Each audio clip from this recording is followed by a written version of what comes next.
Oh, there Yeah, you are. I can hear you. Yeah. I got a little slap. How are you? Okay. This is hilarious. This is crazy. I'm driving a tractor trailer. I'm literally sitting at a truck stop. Okay. But when you reached out to me, I was still driving. That's why I was like, my messages were so short and cryptic. Okay. So firstly, I want to Right. thank you. Firstly, I want to thank you for giving your time to me and allowing me to talk with you. Yeah, no problem. No problem. I'm just starting down this journey. Um, well, no, go ahead. Ask me what you want to ask me, because if you get me talking, it's already 15 minutes. If you get me talking, I might take like 3 hours. So that's all right. Okay. So, you're an author, right? You're from? I'm sorry. I want you to introduce yourself to my audience. Okay. Well, my name is Brian VANNOY. Okay. I'm going to be writing my nom de plume is BD, my initials VANNOY. Okay. And I write Christian supernatural fiction for right now. It'll probably almost always be fiction, but this first book, and it's going to be traditionally published. I'm not self-publishing this. It's traditionally published by Morgan James Publishing in New York.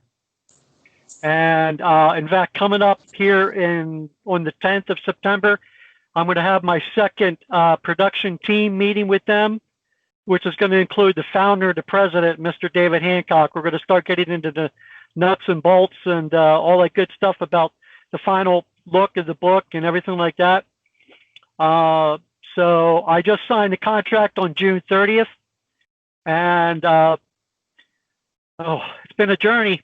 It's been a journey. I actually wrote this book 12 years ago and Okay. did nothing with it. Kind of gave up on it. Kind of just, nothing's going to happen. Forgot about it. 2019, God came back to me and said, you're not done yet. You got to add more to this. You got to make it a lot better, because it has a very important message that I want to give out to the world, God's message. And so I did. I rewrote it. In 2019, I pretty much rewrote it. I kept going, and I wrote from start to finish. I wrote book 2. So Morgan Okay. James has book 2, and about a month ago, I started book 3. Okay. So my mind is just getting ready to explode with all these books ideas, but it's very frustrating because I still have to drive 70 hours a week as a full-time truck driver. Okay. So by the time I actually sit down at my laptop after driving 12 hours a day, I'm about ready to pass out. I'm like, oh, I can't write right now. I'm tired. So hopefully, God willing, He will give me an opportunity somehow, some way to be able to get off the road and still have an income coming in somewhere that will support me where I can write full time. I actually have a full 10 novels fully conceptualized in a series that I call Redemption. The title of the first book is called Falling Toward Redemption. Now, it's Christian supernatural fiction, but the way I wrote it, it has, these books are going to be set all over the world, and they're going to use cultural mythology, different Okay. creatures, Okay. demons, good and light, demons, evil, bad, and they're going to use relative mythology, excuse me, to that culture and to that region, but all woven together in a story.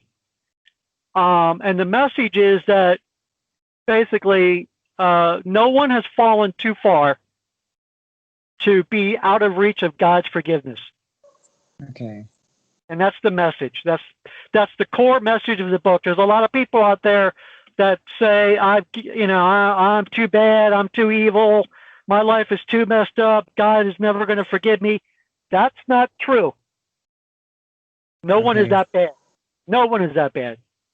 So that's the Okay. message.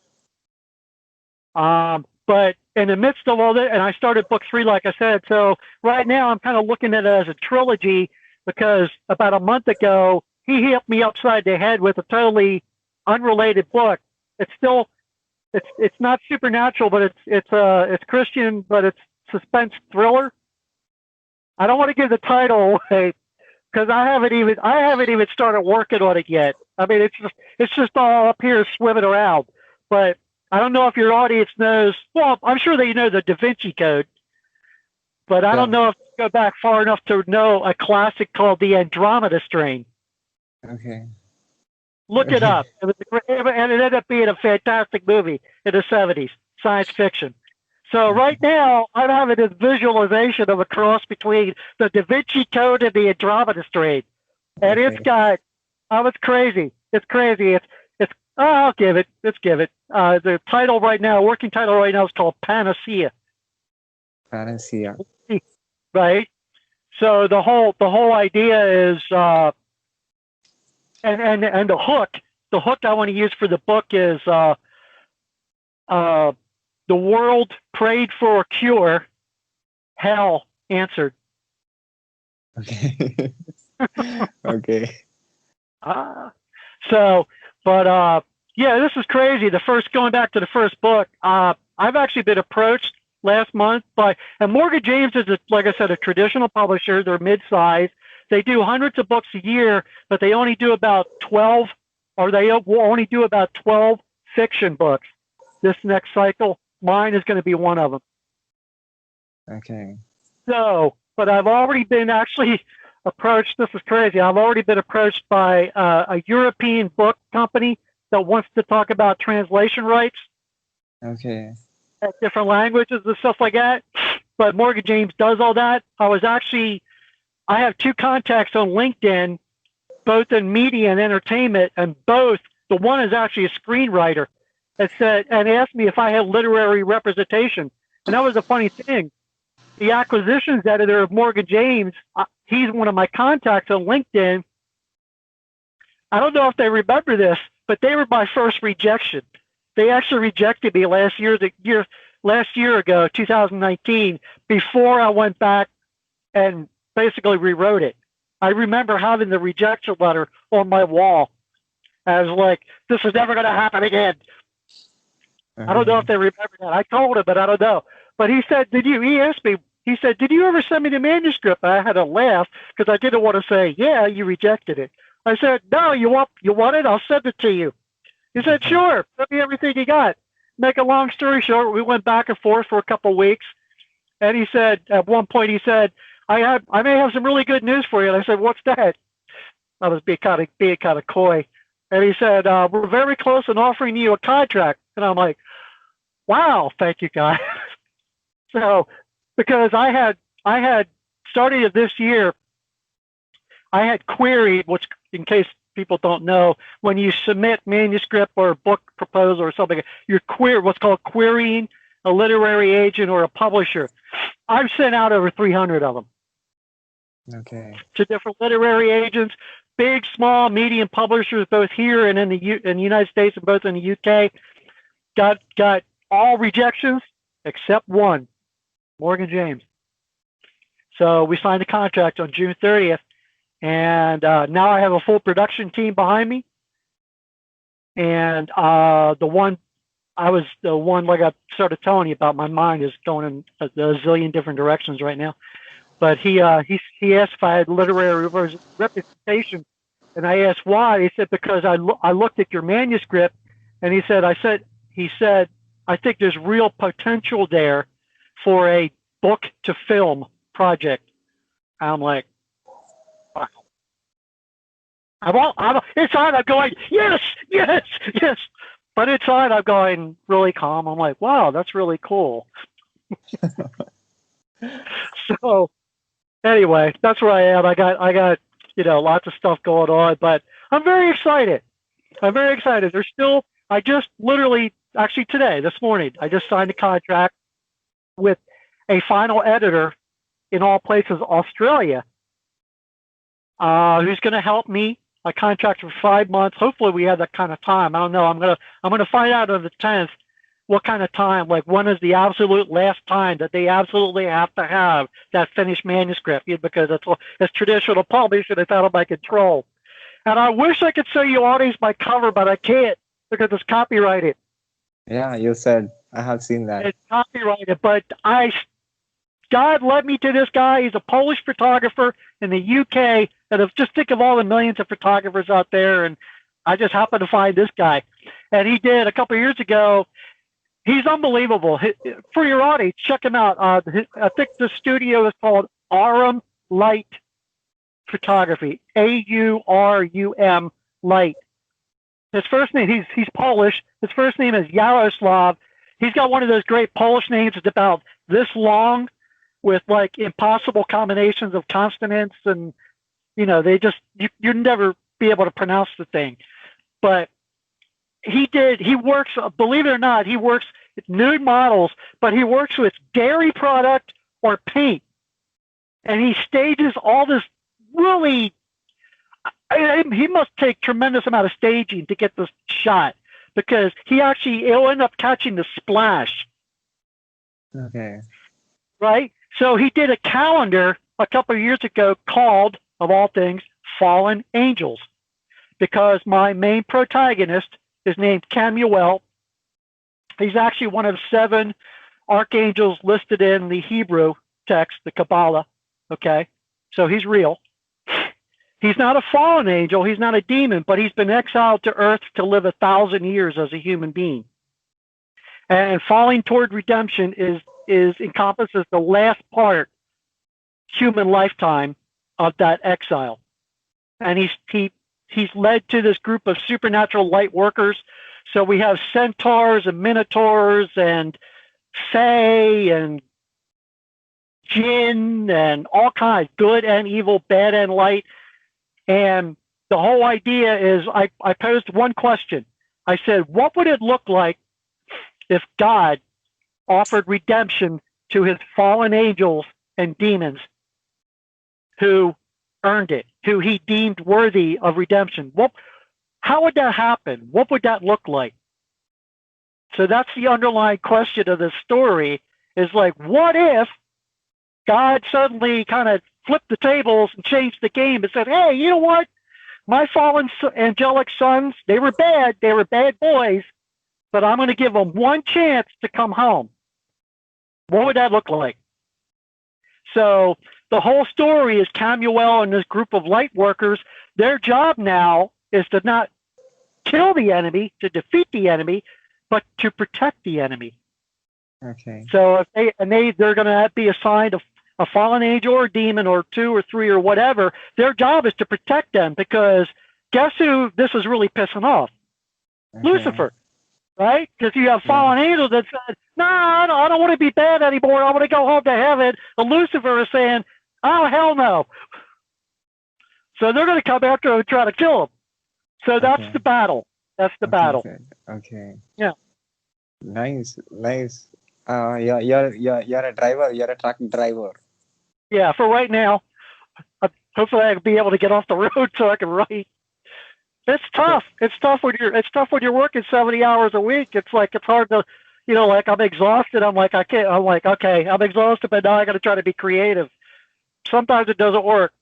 Yeah, you'll put a lot of effort with the body. Then you have to come and write something, and it takes a lot of time to come from that the physical thing to mental thing. Yeah, because as a truck driver, you're like this.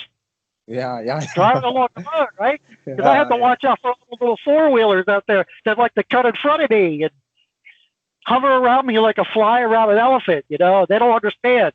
I can't. I taught 2 classes. I taught 2 truck driving classes at a college where I live, and I always told the guys, I said, this thing weighs 40 tons.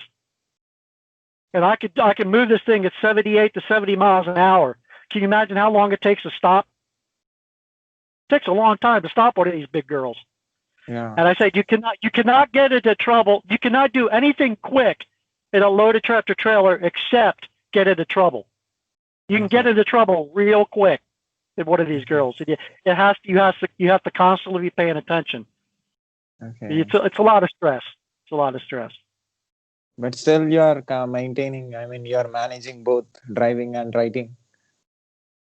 Well, no, I can't. I'm occupying my mind way up here. It makes I just drove 500 miles and I don't remember driving 500 miles because my mind is going a lot faster than a truck. But now I got to stop driving and I got to try to get up here on the computer, and sometimes it'll stay up here. It's still up here. but sometimes I'm falling asleep when then I would get up 2 days later and like, what the hell did I just write? That makes no sense at all. Because I'm trying to write when I'm totally exhausted. How old are you? Rude question, young man. No, I'm okay. I'm okay with that. I'll be 60 in November. 60. I'll be 60 in November. You don't look like 60. Moisturizer. Okay. But you don't look like 60. Thank you. But how you when you started writing and what actually made you to write about things?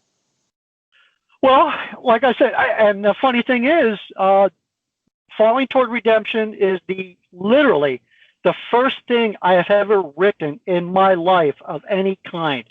I hated English. English was my worst subject. I could not stand English.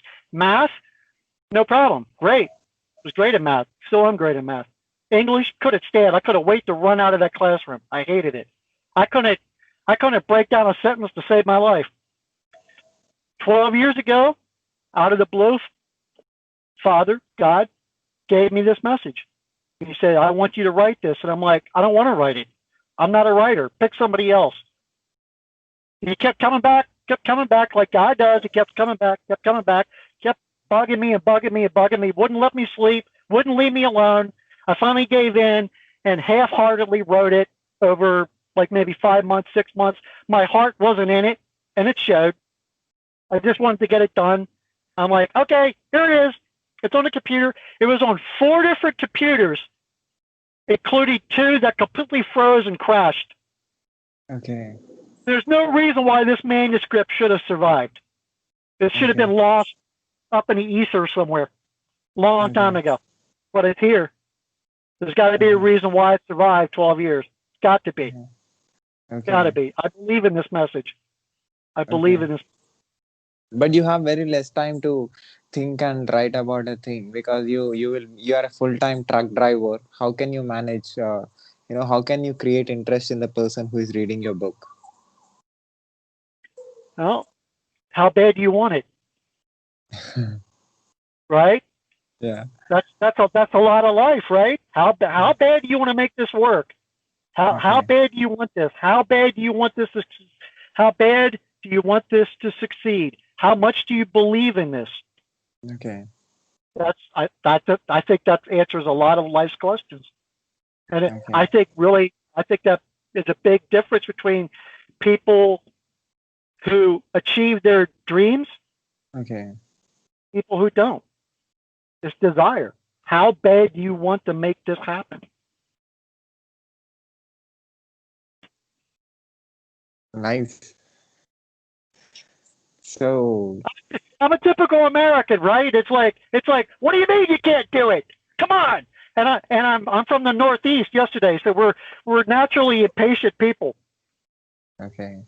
It's like, what? It's not when do you think you can get this done? It's like, why didn't you get this done yesterday? Okay. So where do you drive from, and how much will you drive daily? The distance. Oh, that's a good question. To make it even weirder, right now I live 2 hours south of Atlanta, Georgia. But the truck I'm sitting in, I'm actually sitting just over the border in Michigan, right at the bottom of Lake Michigan. I'm heading up Western Michigan. I work out of I drive for Ryder, one of the biggest trucking companies in the world, international. And we have a dedicated account at one of the largest fruit processing companies in the country. So I drive dedicated for them. And I make it's food products for like fast food, like little kids, apple slices and applesauce and stuff like that. So I'll deliver it to a lot of food distribution centers that go into fast food places like McDonald's and Wendy's and Arby's and stuff like that, because it's for the Happy Meals. It's for the kids' meals, right? So I have regular runs, like it'll have 2 to 3 to 4 to 5 deliveries in a line, this one, over 2 or 3 days. And then I'm empty. And then they give me what's called a backhaul. So I'll go to a place, get loaded, and that's what I'm doing. That's what I just finished doing today. I was on a backhaul that I picked up at Georgia, North Carolina, and I brought it all the way back up and delivered to Joliet, Illinois, which is 30 miles southwest of Chicago. So I'm coming back up here, and I'm actually literally waiting on a new load that will get loaded out tomorrow morning in Western Michigan. So it's kind of just ping pong, back and forth. You're normally doing normal ones. This is what's called an over-the-road driver. Okay. As opposed to drivers that just are home every night. They go local. So I've driven 500 miles. I've driven 600 miles. My best ever was not with this company. My best ever was, and I was on I-10 in Texas. And obviously Texas is huge from east to west. It's like 950 miles coast to coast. Okay. It's about like 940, 945 miles east to west.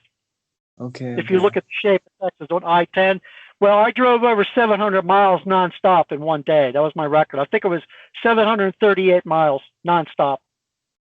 Oh my God, 700 But you can only do that kind of thing in Texas on I-10. That's about the only place that you could do something like that.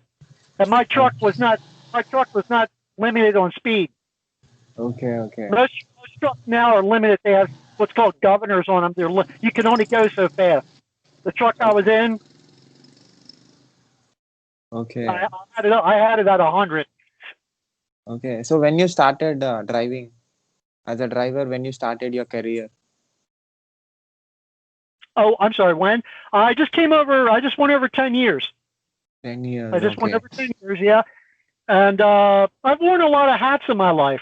I've been a design draftsman. Right out of high school, I was the design draftsman. I went to Drexel University in Philly. I'm originally from Philly area. And I worked full time as a draftsman, then went to Drexel at night for architecture. I wanted to be an architect. My heroes were like Frank Lloyd Wright, Buckminster Fuller, which I don't know if your audience knows, created the geodesic dome. Okay. That's Buckminster Fuller. Brilliant, just genius. But I couldn't get past the calculus. I used geometry and trig every day at work because we designed glass enclosures and skylights for buildings and malls and hospitals and stuff like that. So I designed that. So I used trig and geometry every day at work, but I couldn't get past the calculus because after working full time, trying to go to night school and sitting at a calculus lecture, I would be going, it worked. So I gave that up. But I'm very creative. My family is very creative. My nephew is an animator. He specializes in 3D. Okay. And my oldest brother was a certified executive chef. And I always loved to cook as a little kid. I was raised actually Pennsylvania Dutch. And then so my mom loved to cook. My dad loved to cook. And I naturally evolved in. Make a long story short, I transitioned to culinary. I ended up going to Johnson & Wales University in Providence, Rhode Island, and became a chef. And I was a chef I was classically trained, French. Became a chef for 14 years. 14 years you worked as a chef. I was in food service for 20 years. I was a chef for 14 years. Ended up losing my life savings at 2 Italian restaurants. Ended up in Norfolk, Virginia Beach, and somehow ended up at a Ford production plant in Norfolk, Virginia, where we made the F-150 pickup, and I was there for 11 years until they closed the plant. Okay. So like when I said I've worn a lot of hats, but you know what? All that experience, and I've lived in from Massachusetts all the way down to Texas. I've lived and worked in I have driven in 47 out of the 48 continental United States. Okay. I've seen a lot. And I think all that experience has given me the background and the color and the flavor that I need for my novels. It's given me the experience. I have a very wide view of the world. It's given me a lot of, I've lived through a lot. I've experienced a lot. ups, highs, lows, downs, good, bad, everything. And I think all that has been leading up to this point in my life to become a published author and a full-time novelist. And Okay. I really truly believe that. Approximately how much distance you have driven in last 10 years? I just went over 1,000,000 miles, safe, safe.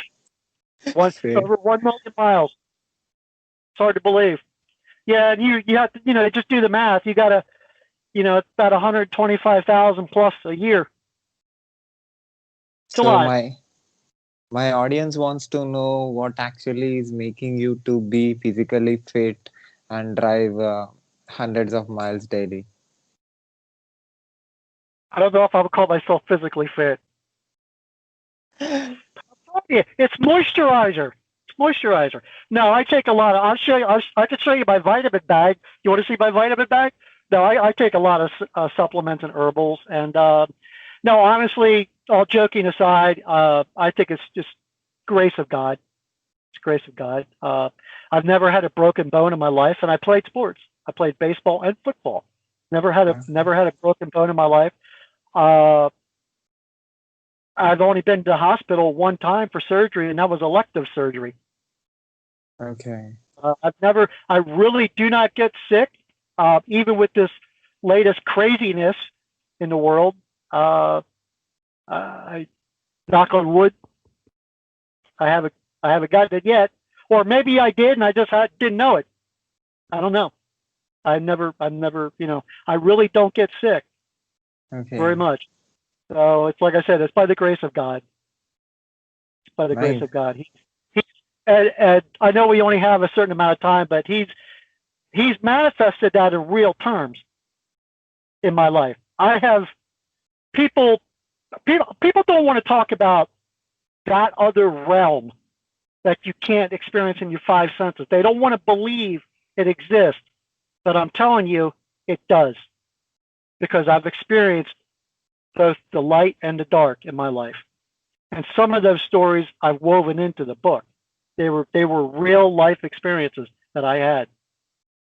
It does exist. That realm absolutely exists, and it's all around you every day. You just can't feel it or sense it.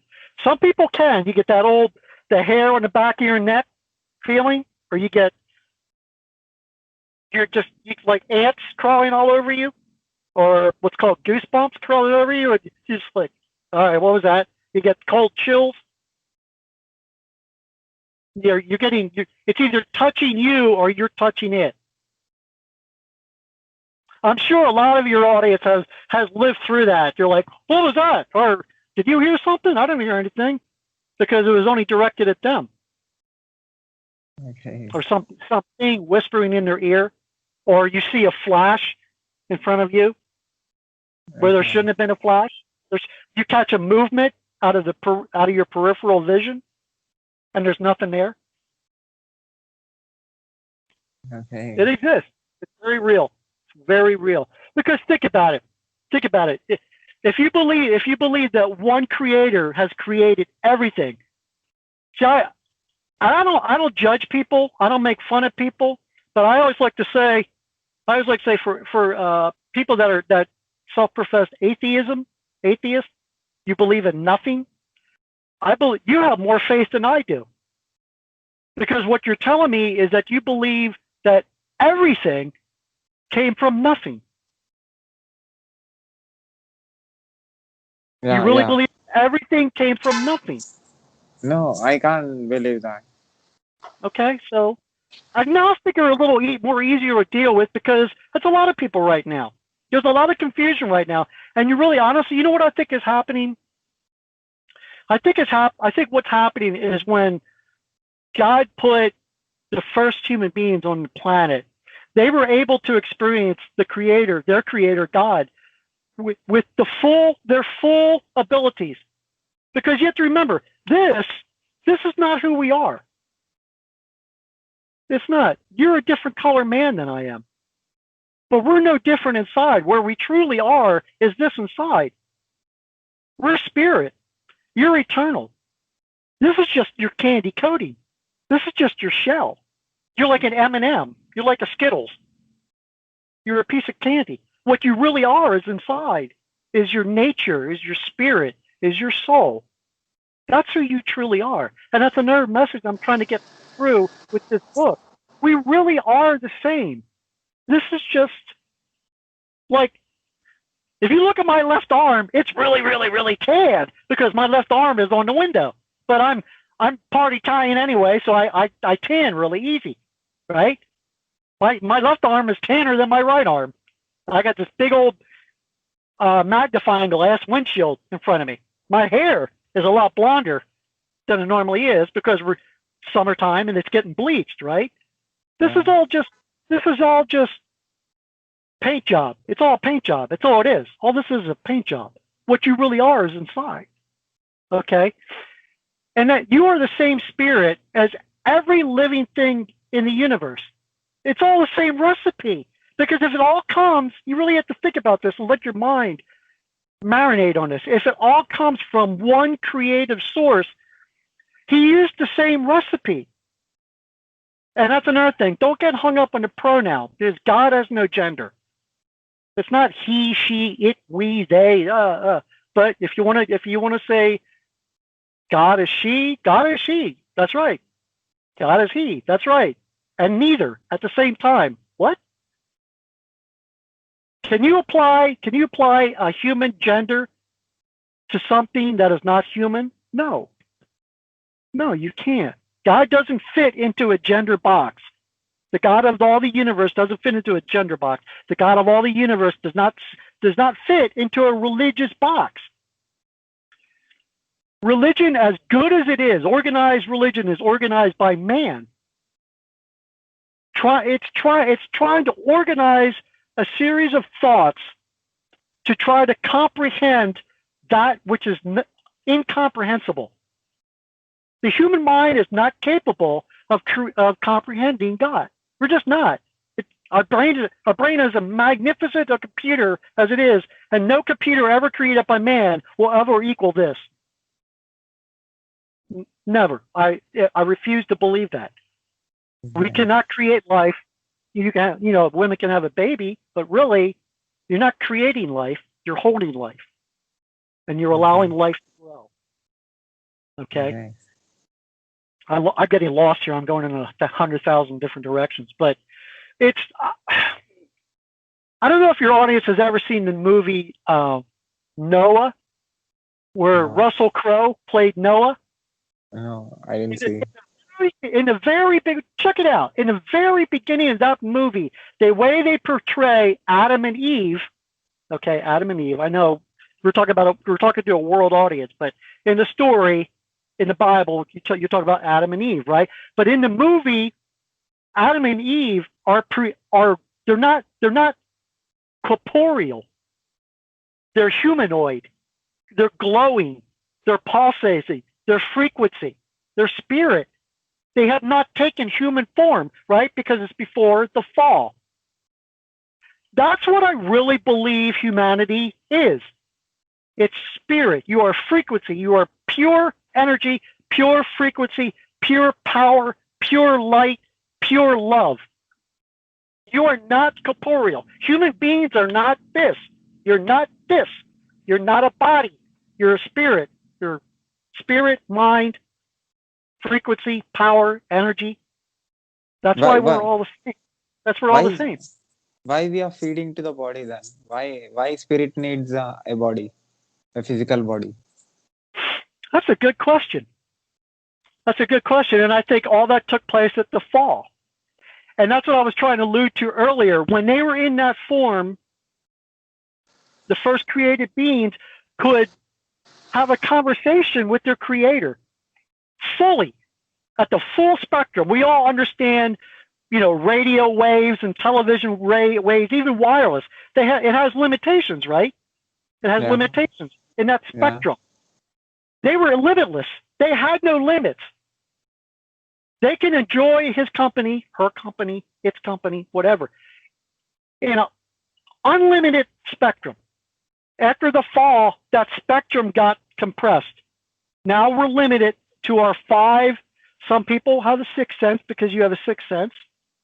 You know, people have gifts. Different people have been given different gifts. But normally you have five senses to experience life with. That's not the full spectrum. And we already have proof of it. Can the human ear hear ultrasonic? Okay. I mean, naturally, with just your ear. Can you hear ultrasonic? No, you can't. No. But it exists, doesn't it? It exists, doesn't it? Can our natural human eyes see infrared? No, they can't. But it exists. That frequency exists. So if those two proofs should tell you there is so much more out there that right now, temporarily, in this form, we can't experience without technology of some kind. Our natural human form, but we know it exists. It's been proven. Yeah. It's been proven. So we know it exists. So if you already know ultraviolet exists, ultrasound exists, or whatever you call it, ultra high frequencies, you know it exists. Science has proven it. GPS, we use it every day. We can't see it, but God knows I trust it. Driving a big rig, you have to, right? Driving a car, shoot, you got GPS in your watches now, right? You got GPS everywhere. Yeah. It exists. You use it every day, but you can't see it. Yeah. So, you know that's a fact. You live it.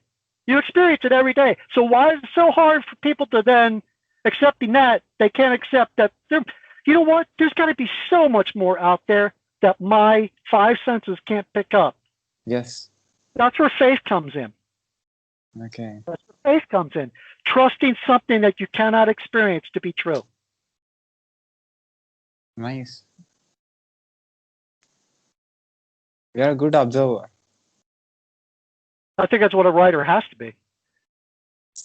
Also, the truck driver has to be. Oh, yeah.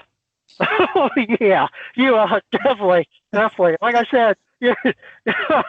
Like I said, you can't do it. The only thing happens is you can get into trouble real quick. Oh, man. People are,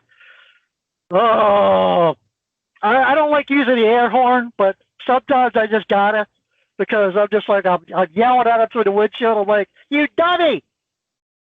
You're a speed bump to me. You're nothing to me. I could have just pushed you right off the road. I might have lost a bumper. You probably would have lost your life. Nice. Correct. Yeah, people need to think. People need to think. I'll give you a little object lesson for your audience. Okay. Here we go. 55 miles an hour, and this American references, okay? So I'm not sure what is the length of a soccer field? I don't know, because I'm a cricket player. I'm not a soccer player. Okay, anyway, American references here. All right, 55 miles an hour. You're going 55 miles an hour. It's about 80 kilometers an hour. Okay? At about 80 kilometers an hour, fully loaded, weighing 40 tons, it will take me 1.5 football fields, 1.5 American football fields to bring this truck to a complete stop, or dry, flat, level ground, doing just 55 miles an hour. I could do 70 in this truck. Going downhill, I could be at 80. If you add any kind of precipitation, you add another half a football field. Ice, snow, rain, whatever. If it's not dry, you add another half a football field. For every 5 miles an hour, you add another half a football field. So if I'm going downhill and it's raining, and I got a guy that cuts in front of me, it could end very bad for him or her or them. Because as much as I wanted to, I can't stop. I just can't stop. The only thing I could do is I'm looking right down at my two controls, my air brake controls on my truck. The only thing I could do was, you never want to pull these when you're moving in a truck. You'll destroy the truck. They're air brakes. What it does is it will lock your brakes. So you can imagine the force of locking the brakes at a 40-ton moving tractor trailer. What would that do? You totally destroy the truck, right? Yeah. And you might end up rolling, flipping, whatever. It would be totally it would look like some special effects Hollywood movie with a stunt driver where he rolls or flips a truck or something. That's what it would look like. So that's like one of those on American interstates. If you're going drone through the mountain ranges, they have what's called escape ramps built in alongside. Those are, I don't want to use bad language, but those are for those last minute, kiss your butt goodbye because you're going to go meet your maker, and you'll be going downhill, and the ramp goes up like this, and it has rocks on it. It's only designed to do one thing: stop a runaway truck. Okay. It'll destroy the truck, but the truck is going to stop. The truck is going to stop. It'll destroy the truck. So, yeah, it can get crazy out here. It can get crazy. You told me about a lot of things in very less time. So you say I talk a lot. That is good. That is good. I warned you. See, if you get a truck driver talking, you better be prepared to walk away because they're going to keep you there for a couple hours because we're lonely. We're lonely. We're out here all by ourselves. We have nobody to talk to unless we have like a dog beside us. But this video is going to be watched by a lot of people who are living in different parts of the world, and you are going to be inspiration for a lot of people because you are 60 plus and you are into multiple fields in your life. You worked in different fields. You are a multi-talented multitasker, at the same time physically very strong, and at the age of 60 you're like I'm ready to start something new again. I really am. I'm ready to start something new again. Again. It's just again. I'm reinventing myself again for about the 6th time. There are a lot of people who are watching. I want them to take you as inspiration, because I have did videos with the people who don't who don't want to who feel sad every time, who feels negative every time, all the negative things in there. I think you are quite opposite. Well, I mean, honestly, I know this is going out to a global audience, and I know I have been incredibly, tremendously blessed to be born in this country. That just goes without saying. I mean, I'm not a wealthy man. I mean, I may be by a lot of world standards, but by American standards, no, I'm not a wealthy man. I'm a blue collar guy. I worked blue collar jobs all my life since I was 14 years old. I started working blue collar jobs when I was 14 years old. So, but that being said, America gives me tremendous opportunities and tremendous advantages that a lot of people in a lot of other parts of the world simply don't have. And that's the hard thing for me, seeing what's happening in our country right now, is people don't appreciate that. They don't appreciate the very fact that they are born American, or by the grace of God, they have. Now, the people that have worked and literally risked their lives and sacrificed everything to come to this country because they wanted to be in this country, because they recognize what the opportunities are. And it really just pisses me off to see so many people in this country that just don't appreciate it. They hate it. And this is what this country is going through right now. A very hard to watch internal struggle. Forces that want to tear down this country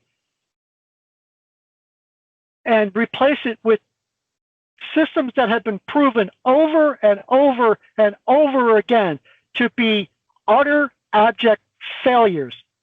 Marxism, communism, socialism. And it's hurtful. It's hurtful. So I'm tearing up. It's hurtful to a lot of Americans. My mom and dad fought in World War II for something They believe, dude. And a lot of Americans believe this. And it really, I'm telling you what, this election, watch, this election is going to be a very big wake-up call to these forces, these Marxist and socialist and communist forces that want to try to tear down this country. Watch this election. Watch what happens. This is going to be a real wake-up call to them because they're going to realize that there are a hell of a lot more Americans that believe in this country, that love this country, that appreciate this country, that are willing to fight for this country that they thought there were, because we're all being silent. We're not talking. If we get called on the phone to participate in a survey, we say no thank you. If people come up and ask us on the street, we say no thank you. I'll voice my opinion on November 3rd at the ballot. And that's what's going to happen. I hope and pray that's what's going to happen. Because it will. It will. It will. Americans are not going to let this happen. They're not going to let this great country. But we have our faults. We're not perfect. Why? Because we're all human. Correct. But damn it. That's why so many people still risk everything they have to come here. Yes. And I don't take that for granted. I know I've been very, very blessed to be born here. And I hope that some in your audience will get an opportunity to immigrate here, to move here, to come here and enjoy what so many spoiled Americans that they never had to worry about what their next meal is going to come from. They never had to worry about not being able to pay for an education. They never had to worry about not having clothes on their back, clean drinking water. Never had to worry, never had to give a second thought about any of that. And they take it all for granted.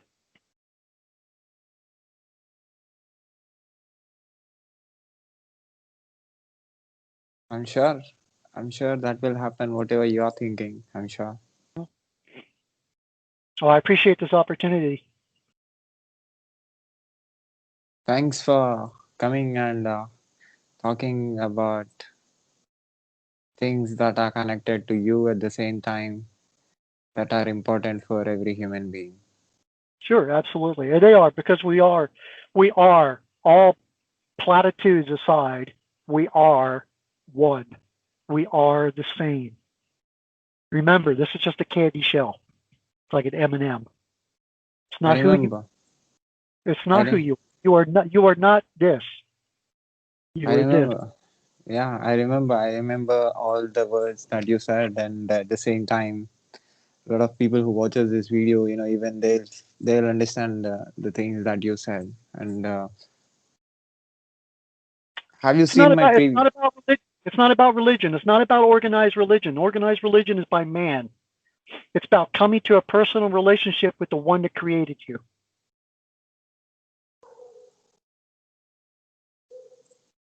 You're right.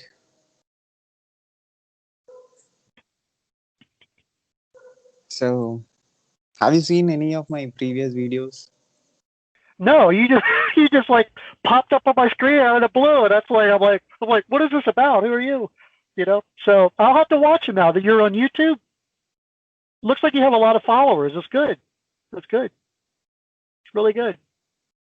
I did videos with almost 35 to 40 country people. Wow, that's amazing. That's amazing. Is this part of a bigger project? Yeah. I just started it alone, and I'm doing it from last 60 days, and it is going very good. Yeah. Good. It almost sounds like something you're doing for a PhD, towards a dissertation or something. No, it's no? just. I thought I might have. I'm like, that's what it sounds like, because it sounds like it's a tremendous amount of work, right? A lot of research. Yeah. Sure. Yeah. Big work, a big project. Good. That's good. We need something like this. Keep going. Thank you. It needs to get out there. It needs to get out there. People need to see we are not as different as politicians and media want us to believe we are. Yeah, you're right. Because they are the people that profit from our division. Correct. and they are stunting our brains. They are stunting our minds. Yeah. You're right. Yep. So thanks for being the important part of my video series. I really Well, enjoyed this video. I can't forget this video. I can't forget this memory in my life. Talking with you, uh, listening to you about a lot of things. This will be one of the best videos that I did since last wow. 60 days. Yes. Okay, Thank I you. appreciate it. That's great. Thank you. Thank you very much. So, Can I, can I this put this? this this is this is much longer than 15 minutes, isn't it? Yeah, it's okay. You're looking at the clock. You're looking at the clock. So how long did I keep you? Yeah, it's 50 minutes. Is it really? Yeah, So you're saying 50? yeah, 50, 51. I'm sorry, because you said it was supposed to be 15. Sorry about that. It's okay, but it is very good. I really feel that this contains a lot of information. So, can I put this video on my YouTube channel with your permission? Absolutely. Absolutely. No problem. So, you are from which state? I live in Georgia right now. I live in Georgia. I might be what part of the next reinvention might be relocating to the Midwest. Okay, So yeah. okay. I'll remember you in my life, and I want you to I put. appreciate that. Appreciate that. Um, so do you? Am I going to get a link or something that I can post? I Yeah, mean, that's a really long video. I don't know if I yeah. can even post something that long.